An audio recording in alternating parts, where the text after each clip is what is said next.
Buenas noches. Hola Moni, ¿cómo andás? Hola, muy bien. Buenas noches. Con frío. Sí, ¿no? Hoy con frío. Hola María, buenas noches. René, No ten... Ay, sí tenés audio. ¿Qué sí. tal? ¿Cómo estás? Bien, con gusto de estar con ustedes finalmente, después de tanto tiempo que no pude estar, pero bueno, igual he Estamos seguido las charlas, las he escuchado a todas, las últimas, así que un poco los conozco. Hola Susana, ahí está una que Hola te cambia, Susana, bienvenida. pintora también acuarelista. Hola, ¿cómo Hola, ¿qué están? tal? Y hola Bienvenida Nacho, que te ha Susana. dado tanto trabajo, Nacho. ¿Qué tal? Un gusto. No, No, no, un pero gusto. Muchas gracias por todo, la verdad, es que han un... tenido tanta paciencia. Va a salir linda la Eh, presentación. bueno, esperemos que así sea. Así Sí. que bueno, todo depende de tu ayuda, me parece. Por supuesto que no hay problema. Buenas noches, Marjorie. Buenas noches, Luis Orlando, ¿cómo están? Buenas noches, señora René. Muy bien, ¿Qué tal? ¿Cómo afortunadamente. están, Luis Dios, ¿y usted qué Orlando? tal? Buenas noches. ¿Cómo están? Bueno, les Hola cuento, Maxi. Marjorie es mi ¿Cómo coequiper andás? con quien creamos este espacio de territorios simultáneos. Les cuento porque ustedes entran por primera vez y tal vez no la conocen. Ella es mi coequiper desde Perú, está conectada. Ah, sí, te he visto en las charlas. Hola, Mayo, Hola, ¿cómo estás? mucho gusto. Hola a Igualmente. todos. Hola Buenas Luis, ¿cómo noches. estás? Se Buenas van noches. conectando, charlamos un ratito hasta que se vayan conectando y después entramos en la charla de la primera sala, que siempre trabajamos un tema, estamos trabajando el tema del deseo, que es tan bello, además, es Sí, tan muy, Sí. lindo, que da para mucho, sí, totalmente, totalmente. da para mucho, así que es, es algo grato. Bueno, a medida que se van conectando los artistas, vamos a trabajar. En la segunda sala va a ser tu presentación, María. Bueno, yo, como les decía, justo me tomó un momento, y habíamos acordado esta fecha, pero se complicó porque primero que mi hija se fue de viaje y yo me quedé con mis nietos a cargo, que no es que dé mucho trabajo, pero hay que ocuparse.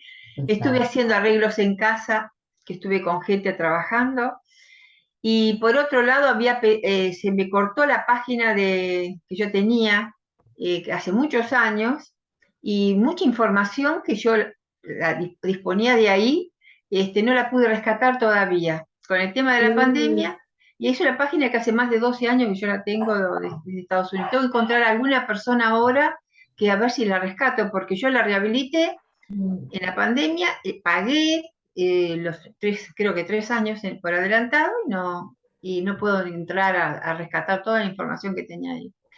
Así que bueno, tuve que juntar todo eso, buscar por todos lados, que fue un trabajo terrible, pobre Nacho, Valía la pero pena. bueno, algo sacamos. Algo sacamos. sí, por supuesto que sí, Sí, realmente, sí. Así que bueno, y por otro realmente. lado veo que es un grupo tan movedizo, que trabajan tanto y hacen Es, tantas cosas.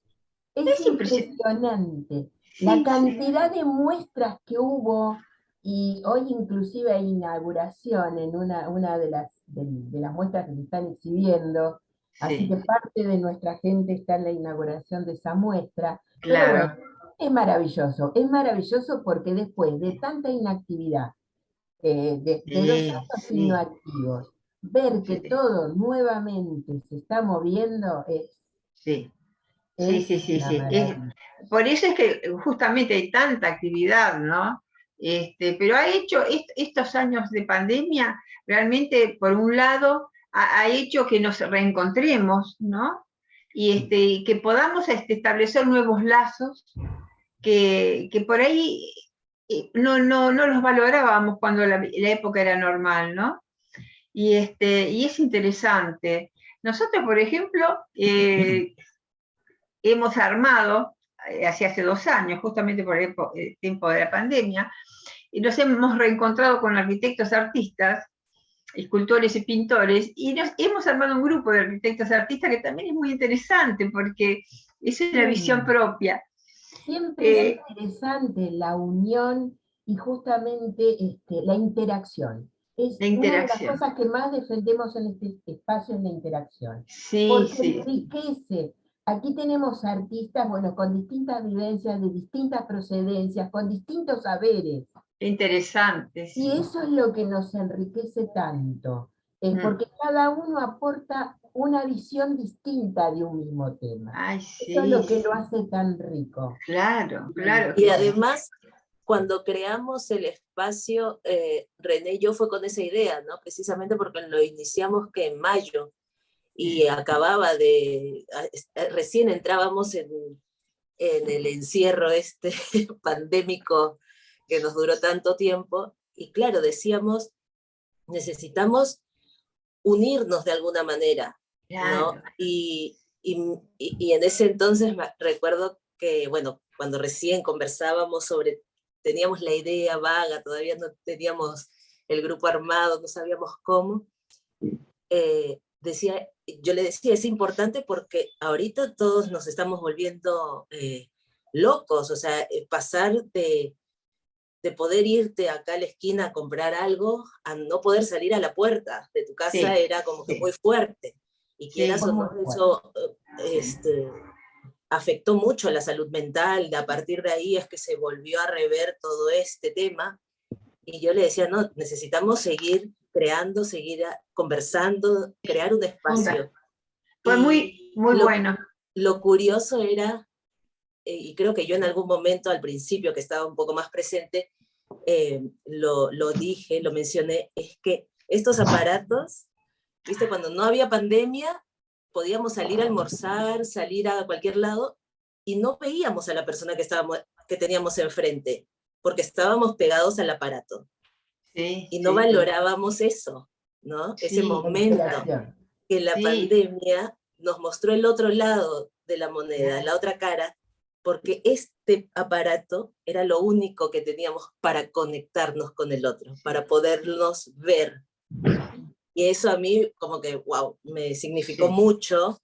Y ahora igual, o sea, cuando salgo, tengo la oportunidad de salir, obviamente trato de no tener el aparato a la mano. Claro. Por más que trabajo con eso y todo, porque ahora todo está vuelto virtual, pero si salgo con mis amigos, con mis amigas, no, necesito conectarme, y ahora sí lo aprecias, no sé, como que valoras creo que lo otro, aprecias, es cierto, es cierto. exacto, sí, cómo se disfruta, pero bueno, también con sus límites y, hola, ¿me escuchan? Sí, sí. Sí. Ah, bueno, también con ciertas limitaciones, ¿no? Porque siempre encontramos los pros y los contras, que fueron motivo de muchas charlas y debates acá de la conectividad y los pros y los contras. Les quiero dar la bienvenida. ¿Cómo estás, Silvia? Gastón, Gonzalo, Gastón, ¿cómo qué lindo están, verte. chicos? Hace tiempo que no los veo. Nuevamente, Mirtita, ¿qué tal? Buenas noches. Y bueno, si les parece bien, entramos en tema. Hoy, para hablar, tenemos el deseo en la literatura y la poesía. Y les traje un poquito una historia, para una historia que me sugirió acá mi amiga Mayito, para entrar en tema y después poderlo charlar. Esta es la historia de amor, es una historia de amor y deseo, entre dos poetas, los que fueron llamados los poetas malditos. Paul Verlaine, quien junto a Mallarmé y a Charles Baudelaire eran considerados uno de los poetas más representativos del simbolismo. Debido a esto, no era raro que recibiera constantes textos y cartas de jóvenes artistas, dado que muchos nobles poetas buscaban un lugar dentro del circuito literario de París. Entre ellos se encontraba Jean-Nicolas Arthur Rimbaud, con quien Verlaine tuvo un tormentoso romance, que inspiraron varios textos sobre su amor. Rimbaud tenía apenas 17 años cuando decidió abandonar sus estudios para seguir una vida de fiestas y poesías. Rimbaud envió a Mallarmé una muestra de su obra en una carta y en un texto. Y en 1872, Verlaine respondió con un boleto de ida a París, solamente de ida, y una carta donde escribía: ven, querida alma, te esperamos, te deseamos. Así fue. Rimbaud viajó a París para encontrarse con quien sería su amor y con quien viviría 2 años de un tormentoso y tórrido romance, que además fue la comidilla de París durante mucho tiempo. Ellos dos escribieron textos de poesía de una riqueza y de una belleza impresionante. Les dejo 2 títulos: los poemas saturninos de Verlaine, que son realmente bellísimos, y lo absoluto de las cosas los poemas saturninos son de Verlaine, y de Rimbaud, lo absoluto de las cosas. Realmente un texto divino, una poesía exquisita, considerada hasta hoy de las poesías más bellas que existen. Esta historia de amor siguió después de 2 años. Desgraciadamente Verlaine era muy alcohólico y hubo fricciones, celos y peleas, y se separan. Verlaine vuelve a su casa, intenta recuperar a su mujer, pero su mujer lo rechaza. Destruida, intenta recuperar el amor de Rimbaud, pero este le dice que ya es imposible. Saca un arma ante un acceso de celos y le dispara 2 tiros. Uno no acertó y el otro le dio en la muñeca. Después de este episodio, si bien Rimbaud no lo denuncia como intento de asesinato, sí por agresión, lo apresan a Verlaine y está 2 años preso. Allí se vuelca hacia la religión y se hace muy creyente, cosa que Rimbaud no acepta. Este romance termina ahí, desgraciadamente, pero esos años de tanto amor y pasión dieron frutos que son poemas de una exquisitez impresionante. Yo hoy les traje algunas imágenes de esta historia, de estos 2 poetas malditos. La primera es de un gran artista, un gran pintor, que es justamente Fantin Latour. Nacho, ¿podés mostrarla? La obra es En la esquina de la mesa. Aquí vemos en el extremo izquierdo a Verlaine y en el centro a Rimbaud. Se llevaban 20 años. Se lo ve un joven inquieto, pero además de un talento innato. Fíjense en lo que habrá sido la historia de ellos dos en esa época, para que nada menos que Fantin Latour los tome y prepare esta bellísima obra. Pero no quedó ahí. Hollywood también tomó esta historia y hizo una hermosa película, nada menos que con Leonardo DiCaprio. Exacto. Y David Thewlis. Ahí está justamente el triángulo amoroso entre la mujer de Verlaine y Verlaine mismo y Rimbaud. Aquí esta película es de los 90, con un Leonardo DiCaprio muy joven, muy jovencito, pero con realmente una creación muy linda una actuación y una creación muy bella en esta obra. Hay otra imagen también, ¿no es cierto, Nacho? Ah, nos salió pequeñito. Aquí está. Acá se nota el actor muy joven. Sí, Ya sí. que esta hermosa historia de amor trascendió fronteras, pero lo que nos queda del deseo y el amor es justamente, son los magníficos poemas que escribieron ambos, Ajá. resultado de esta relación. Eh, muy bien, Nacho.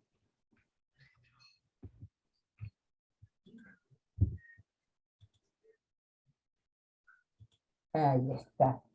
El otro día leía que Aníbal Lecter, nada menos, ese personaje también, decía que lo que se desea es lo que se ve, lo que está Claro. cerca, aquello que se puede tocar, aquello que se puede palpar. No se desea lo que no se ve, lo que está escondido para nosotros, sino se desea lo que está a la vista y lo que consideramos que puede estar al alcance nuestro. Claro. Justamente te iba a hablar de eso, porque lo conversábamos ayer, antes de ayer, no sé cuándo. Exacto. Y es curioso porque en la poesía, si bien no es una imagen física palpable, la literatura nos regala muchas imágenes, ¿no? A través de las metáforas, de qué sé yo. Y, y yo no sé si en general todas las personas, creo que sí, pero sobre todo nosotros como artistas tenemos esa capacidad de leer algo y poder ya ver tipo la Visualizar. película acá, ¿no? Las imágenes en nuestra cabeza, y eso hace que podamos incluso sentir hasta, no sé, el aliento, cuando uno lee una poesía específica, la cadencia de las palabras, la sensualidad o la potencia o la aspereza, ¿no? Todas esas texturas que nos regala la palabra, y eso también es parte del deseo y el tacto, pero de una manera mucho más abstracta, más subjetiva, ¿no? Y de eso era más o menos lo que hablábamos, y ahora lo quería señalar porque estábamos ya hablando de estos poetas, precisamente más allá de su historia tórrida y su romance. eh, claro, primero eran cartas, primero eran, ¿no? Esas, qué sé yo, esas cosas que se decían de manera epistolar, y de pronto ya cuando se conocen y pueden vivir, y pueden, una vez que tienes a esa persona enfrente, con todo lo que yo te ha venido escribiendo, diciendo, es inevitable, es una fascinación esto del deseo que nos impulsa y nos hace como eh, pegarnos al otro como un Se nos imán, cortó el audio ¿no? con Mayo, me parece. Sí, se tildó. Hola. ¿Me escuchas bien? Ahora Ahora, sí. Sí, Ahora sí, sí. yo te escucho bien. Sí. ok.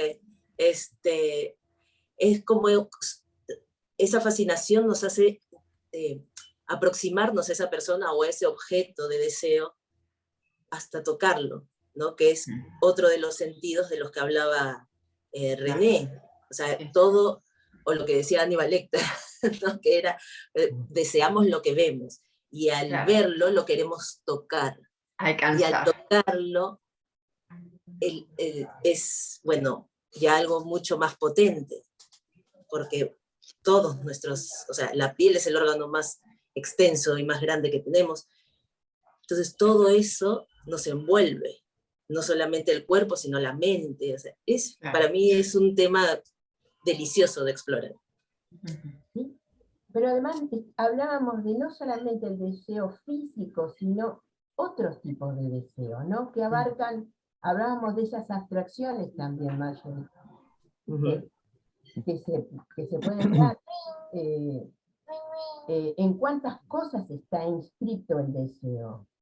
Este es un deseo pasional entre dos personas y nada menos que dos poetas maravillosos que ha trascendido tanto que hasta ya les digo, Joaquín Latour arma una obra sobre ellos dos, que además es una bellísima obra, un hermoso óleo. Qué fantasía, además era, en la época de él era muy crítico con la sociedad. terriblemente crítico con la sociedad que lo circundaba.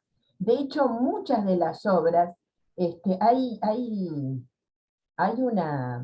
una crítica puesta ahí en el punto. Estoy pensando en otras obras de Fantil Latour, y estoy pensando en Embarque a la isla de Citerea, donde los amantes se encontraban. Así que creo que poesía, literatura, arte, cine, todo se mezcla en esto. Claro. Cuéntenos ustedes Ah. qué piensan al respecto. Claro. Y que todas esas obras, desde la poesía hasta las últimas películas, eternizaron ese amor. No se murió, lo eternizaron. Claro, Exacto. exactamente. Sí, sí, sí, sí. Y quedó también por el tiempo como un ejemplo, ¿no? A donde mirarse como un espejo, donde muchos se han mirado y han tenido la voluntad de seguir, de imitar o de no hacer, ¿no? Porque todo ese tipo de cosas van dejando como una semilla, pienso, para que los demás se vean reflejados y a la vez sientan lo que le está pasando a uno, ¿no? Ujú. Yo no sé si esto fue contemporáneo de Oscar Wilde, no sabría decir que también Oscar Wilde, en Inglaterra. Esto es parisino. Estuvieron en Inglaterra. Me parece que sí, porque es finales de 1870. No, Oscar Wilde, sí, No. Ujú. ahí cerquita, pero no sé si tan contemporáneos los dos. Que también era otro, Estuvieron otro personaje que también con rompe los grandes estereotipos problemas, totalmente, Oscar Wilde, sí, sí, sí, sí, con grandes como todos los problemas también, poetas. con una relación también no aceptada en la sociedad y que también tuvo problemas muy serios, ¿no? Que lo llevaron a la cárcel. Exacto, exacto. Sí, en ciertas formas, porque para las sociedades de esa época, imagínense lo que habrá sido tanto en el tema de Oscar Wilde como de Rimbaud con Verlaine, habrá sido Bueno, terrible. Era, digo, la comidilla de París. la homosexualidad siempre ha estado a lo largo de la historia y siempre ha sido de alguna manera juzgada, más o menos, y hasta el día de hoy, o sea, ahora vemos todas las letras del abecedario, Sí, ¿no? sí. Entonces, como que es un tema, como también lo hablábamos el otro día, porque justamente yo ahora estoy más enfocada al teatro y quiero escribir una obra sobre el tema del LGTB, pero me supera, porque no lo vivo. Entonces, por más que entrevista a las personas, a veces es una cuestión ya interna, ¿no? Claro, Cómo lo claro. sienten y a veces te da miedo quizás tocarlo de alguna manera impertinente o que no les va a gustar y uy, entonces hay que tener cuidado, es un poco espinoso. Sí. Pero más allá de eso, a mí lo que me llama la atención de estas relaciones en todas sus épocas era la libertad y la belleza de esa libertad que sentían de poder explorar su sexualidad, ¿no? Sin importarse, sin juzgarse, mejor dicho, hasta que venía otra gente, como siempre existe, ¿no? A juzgar y señalar. Pero esa lucha constante y ese dejarse ir por el deseo, por la pasión, por todo, eso también hacía que sus obras sean más potentes, ¿no? Claro, claro, claro. Por eso estaba leyendo que el deseo puede ser bueno o malo según la ética de las circunstancias, de lo que la sociedad te impone, ¿no? Y eso, el salir de ese círculo opresor es totalmente fuerte, ¿no? Y da como resultado esta poesía y todo, la potencia del deseo y el de liberarse, ¿no? Que es tan difícil. Exacto, exacto. Y ellos lo lograron. Sí. por otras circunstancias, no llegó, no terminó en buen puerto, pero yo creo que fue una época que generó lo mejor de la poesía de estos dos escritores. Lo mejor de la poesía de ellos fue escrita en esta época, de Claro. este Claro. enorme romance que vivieron. Claro. Y bueno, creo que se da en todo sentido, ¿no? No solamente la historia de Rimbaud y Verlaine, sino me hiciste acordar de Oscar Wilde también. ¿Cuánto luchó? ¿Cuánto luchó? Sí. Luchó para expresar lo que sentía y su verdadero deseo, ¿no? Sí, sí, sí. Pero esto jamás opacó Claro. la grandeza que tenía como persona.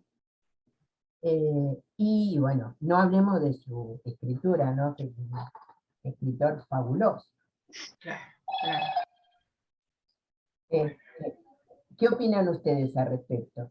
Yo les abro la sala para que nos cuenten. Sí, porque solo estamos hablando nosotras tres, creo. El resto vamos, ¿Qué chicos, vamos. No piensan se iban. al respecto? Entienden tanto de deseo. No sé, yo creo que la historia del deseo, bueno, sí ha sido usada para, es una pasión importante que ha sido usada para comercializar, luego está bien. Pero en sí la historia en sí puede existir belleza de deseo y no conocerla a nadie. También da millones de historias que nadie conoce, muchas Ah, interesantes y románticas que la que nos han contado. Ujú. claro. Sí, no, Eso, por ahí no todas las formas de deseo son posibles de manifestarse. Claro, Generalmente, cuando no es correspondido, también cuánto vas a hablar. claro, claro, justamente. ujú. Sí. Y hasta Así que eso, el deseo es bastante secreto por ahí, Mm. entre y lo que se hasta, dice y lo que se hace. claro, ¿a dónde está enfocado tu deseo? Porque bueno, acá hablamos del deseo de una relación, pero hay otro tipo de deseo. El deseo está en todos lados, está en llegar a lograr un objetivo, lo que uno desea. Es decir, Exacto. lo que vos, como decías, lo que se ve y lo que aparentemente está al alcance. Pero por eso dicen que a veces el objetivo no hay que dejarlo muy alejado, sino hacerse pequeños pasos, porque ¿qué pasa? Cuando uno no logra ese objetivo, caes en una depresión y puede ser negativo. Entonces, lo bueno que tiene el deseo de obtener algo, tiene que tener un límite, ¿no?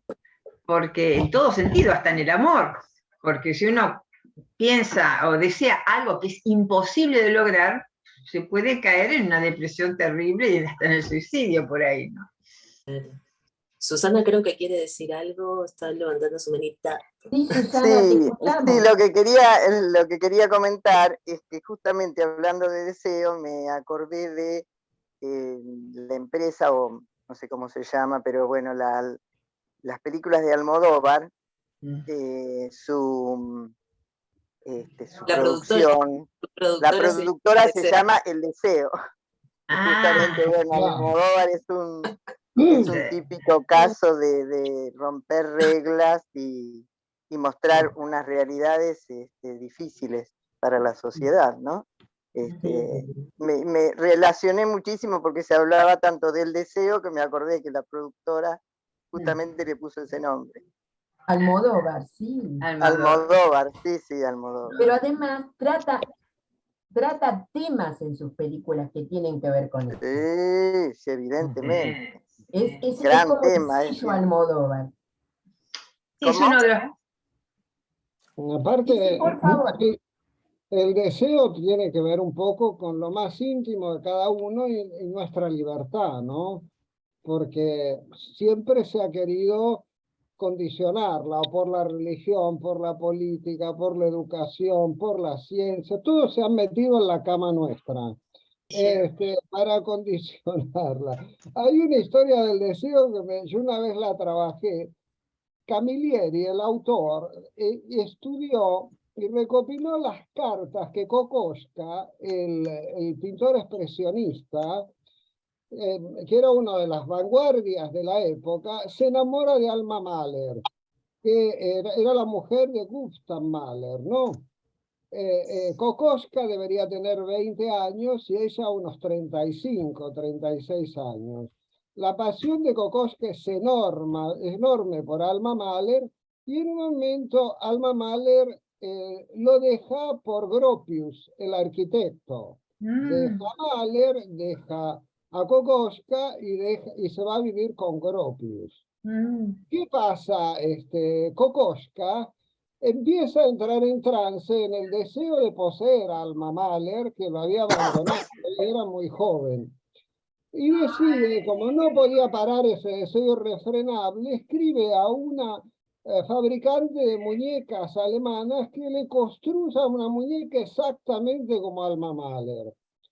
La fabricante de muñecas se vuelve loca por la cantidad de cartas donde le precisa el material, cómo él la tiene que tocar, cómo va a tener relaciones sexuales con esa muñeca, a tal punto, y son una cantidad de cartas enormes, que desesperado Kokoschka, a través del deseo de poseer esa mujer que lo había abandonado por Gropius, decide un día la fabricante, que era buenísima, esta fabricante de muñecos, decirle: mire, le devuelvo el dinero y le mando por caja la muñeca, cómo la terminé, y no me pida más nada porque más no puedo hacer.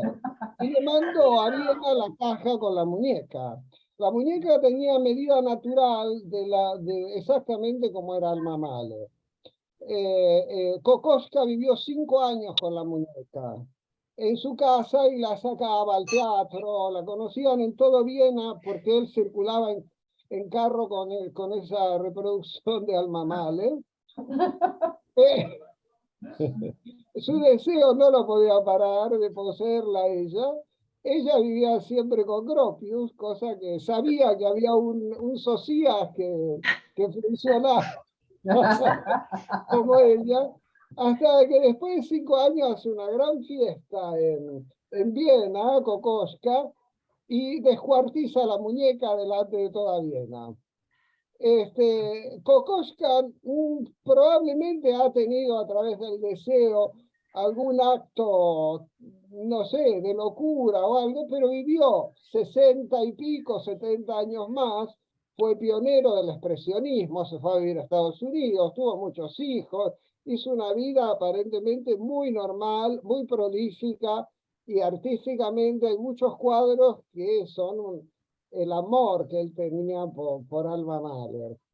Y yo lo hice en teatro, en Italia, me acuerdo, y a partir de los textos que recopiló Camilleri y todas las cartas, hice una investigación muy interesante de esto, y fundamentalmente que el deseo no tiene racionalidad ninguna. Claro, claro. No le busquemos porque no la tiene. Es cierto. Y donde no hay, donde no puede entrar, todo el mundo se quiere meter, ¿no? Para condicionarlo, porque en definitiva el deseo es el principio de la libertad humana, ¿no? Donde no debería entrar nadie. Exacto. Exacto. Qué hermoso ejemplo, Gastón. Está buenísimo. Me encantó la historia de Kokoschka. Bueno, después recapacitó y tuvo una vida totalmente. Se casó, tuvo hijos, vivió muchísimo, casi 90 y pico de años vivió. Es un hombre muy creativo, dejó una obra enorme y bellísima. Impresionante. Realmente hermosa la historia. Hermosa la historia de Kokoschka. Y es cierto, ¿cómo se quiere, como dijiste vos, la religión, la sociedad, condicionan el deseo? Totalmente. Pero yo creo que una vez instalado es como una sensación irrefrenable, ¿no? El deseo, de lo que vos Lo podés censurar, pero está ahí, latente. Creo que en cierta forma es así. Claro, lo que decía Mary, por ejemplo, son otras acepciones, ¿no? Y es ese motor que nos impulsa a conseguir lo que queremos, o también a desearle al otro un bien, ¿no? Te deseo, es algo que por lo menos en español se dice. Sí. Te deseo lo mejor ¿no? que te pueda pasar, que te pueda dar, qué sé yo, en fin.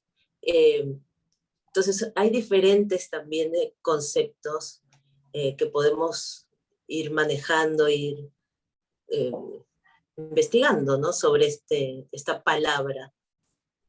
Tal cual. Perdón que te interrumpa. Recién comentaban que es el principio de la libertad, el deseo. En realidad yo creo que es el principio de la vida. Creo que sin deseo no se puede lograr nada. El deseo no solamente está en el área de lo sexual, sino en todas las áreas de la vida. Es lo que nos moviliza, es lo que nos hace cada día que decidamos qué vamos a hacer, qué queremos, qué deseamos cada día, desde qué deseamos comer, qué deseamos ponernos, con quién deseamos estar. Y bueno, por supuesto que el deseo se profundiza cuando tiene que ver con el amor también y con una atracción sexual. Pero bueno, el deseo cuando puede ser expresado en el arte es algo sublime realmente, porque bueno, ahí aparece la vida misma, aparece la verdad, que bueno, esa es la mayor búsqueda, ¿no? El arte, cuando es arte, realmente es verdad. Es así. Realmente, Zulma, sí. Bueno, el deseo es una pulsión, y es una pulsión que está inscrito en casi todo lo que queremos hacer, todo lo que anhelamos. ¿Qué haríamos sin esa pulsión? Sobre todo los artistas. Claro. Los voy a interrumpir un ratito. Desearía quedarme mucho, pero no puedo. Tengo otra reunión. Chau, Mayito, nos vemos. Ya voy a estar tratando de entrar todos los viernes, aunque sea este ratito, porque se me cruza con una clase, pero está buenísimo el tema. Vamos a seguir hablando sobre eso. Un besito, cuídense. Nos vemos, Mayo. Bueno, dentro de... Nos queda 1 minuto 30, se va a cortar la sala. Para todos los invitados que hoy entraron por primera vez, les queremos contar que nos conectamos con el mismo link y vamos a ver la exposición de nuestra artista invitada, María Escabosa. Así que bueno, María, vamos a ver tu obra. Bueno, cómo no, gracias. Y seguiremos trabajando el tema del deseo en la literatura, que tiene muchísimas entradas y artistas fantásticos que han hablado de deseo. Así que bueno, en cuanto se corte, nos conectamos con el mismo link. Perfectamente. Ya estaba. Bienvenida Sandra, Mirta, ¿qué tal? ¿Cómo están, Patri? Qué lindo verla. Hola, ¿cómo están? ¿Qué tal? ¿Cómo andan? Buenas noches. Chiquillas. Tanto tiempo. Tanto tiempo. Tanto que Dolly. no las veía. Me alegra verla. Ahí encuentro otra amiga, Dolly, otra gran pintora. Está Mirta Lozano, también otra pintora, que se Inteli Benín también. Bienvenida, Gonzalo, creo que te saludé. Está Carmen, Normita Perel está también. Te deseo un feliz cumpleaños, René. Muchas gracias, Gonzalo.